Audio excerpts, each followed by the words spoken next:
1954, Ethel Payne, known as the First Lady of the Black Press, questioned President Eisenhower's stance on a law that would ban segregation within interstate travel.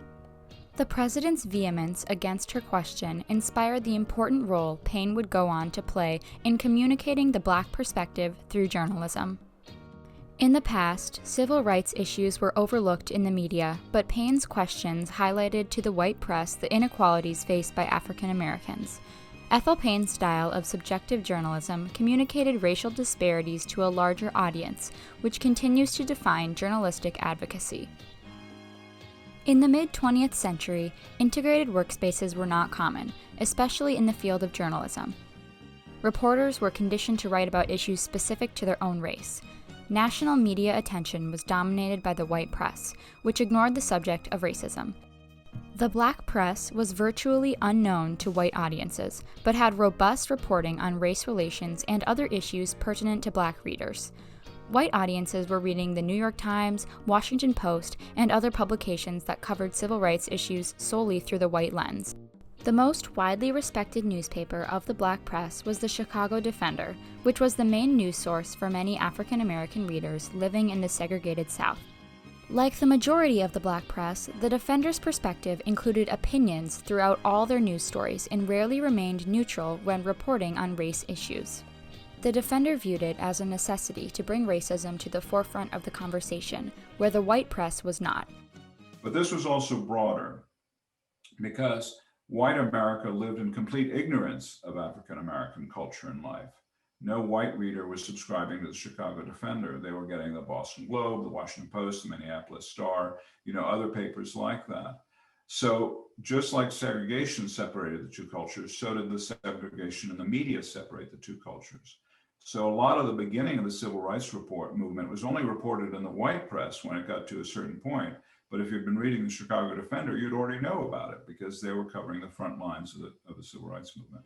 For example, in 1948, President Harry Truman signed an executive order to desegregate the Army. This was prominently broadcasted on the front page of the Chicago Defender, while the New York Times published a fine print announcement deep within the newspaper. Although the Chicago Defender elevated the voices of many African American journalists, female reporters and editors were still scarce in the Black press.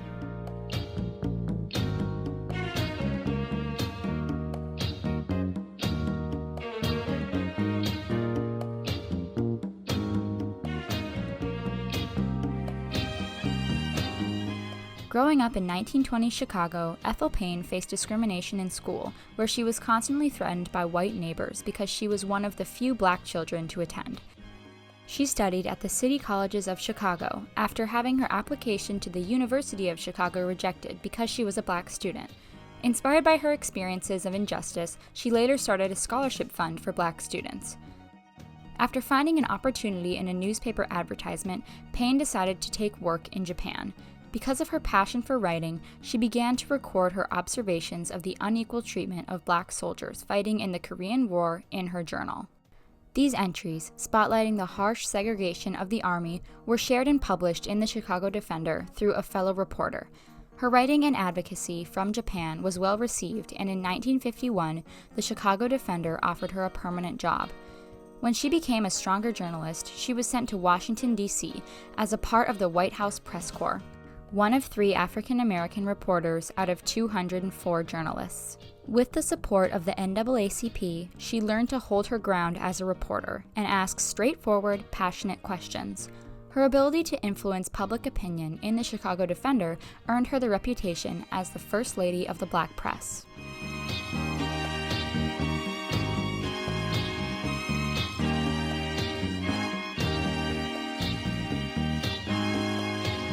After the Supreme Court decision Brown v. Board of Education, which banned segregation in all public places, Payne questioned President Eisenhower about how the administration would enforce this precedent in interstate travel. He responded harshly, saying that the administration would not account for any special groups, insinuating that the fight for civil rights was nothing more than a special interest.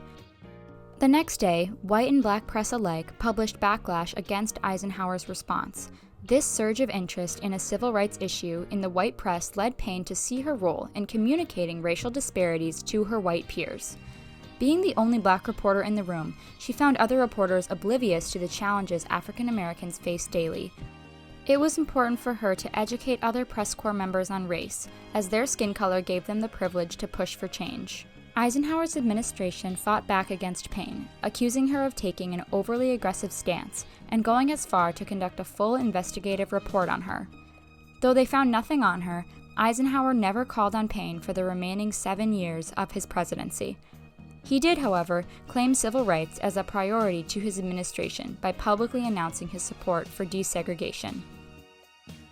Payne served a crucial position in the White House press corps as representative of the Chicago Defender for 20 years.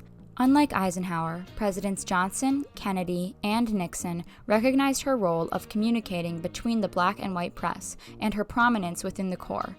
In hopes of reporting less on the president and more on the people, she began traveling to the South to report on civil rights in the late 1950s.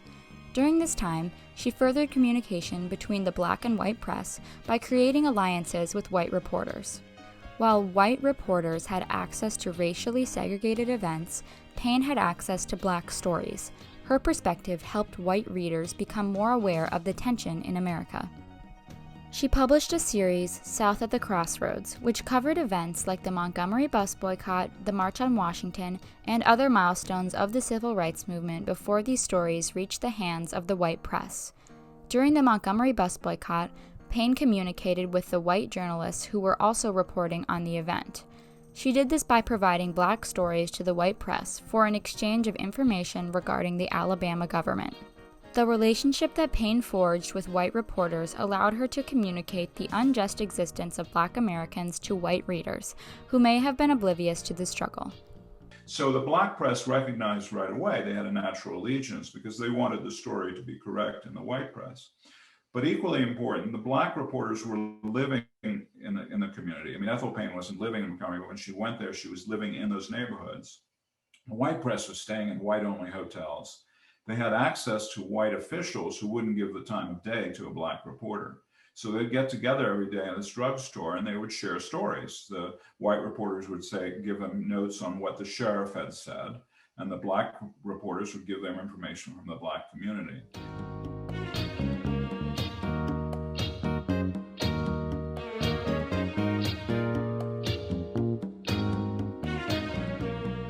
Throughout her career, Ethel Payne made it her goal to use her reporting to spread the perspective of African Americans. After her retirement, Black journalists continued to push a civil rights agenda through questioning to spread awareness on racial disparities. During contemporary times, Black Lives Matter has continued Payne's persistent stance, pushing the boundaries of what the white press has failed to recognize. In 2019, the Chicago Defender ceased the release of their print editions due to being underfunded. During those 114 years of existence, communication between the white and Black press has changed as major newspapers hire a more diversified staff. It remains as important as ever to search out both sides of the story. Just like how the Black press went unseen to white America for many years, Ethel Payne's style of subjective writing on civil rights issues has gone unrecognized. The communication Payne pioneered between the white and Black press formed the necessary connection to share the voice of Black America with one of the only audiences that had the power to effect change at the time. Ethel Payne began her career reporting on the African American experience in Japan, which led her to a lifetime of racial advocacy through journalism. She reformed the expectation that mainstream media should only publish the white perspective by taking a justified stance on civil rights issues. After bringing these disparities to President Eisenhower and the White House press corps, Payne realized her role in sharing the injustices African Americans faced to people in the position to make change. The relationship Ethel Payne forged between the white and Black press allowed her to communicate the African American realities of the civil rights movement, showing the critical significance of having a Black perspective in the media.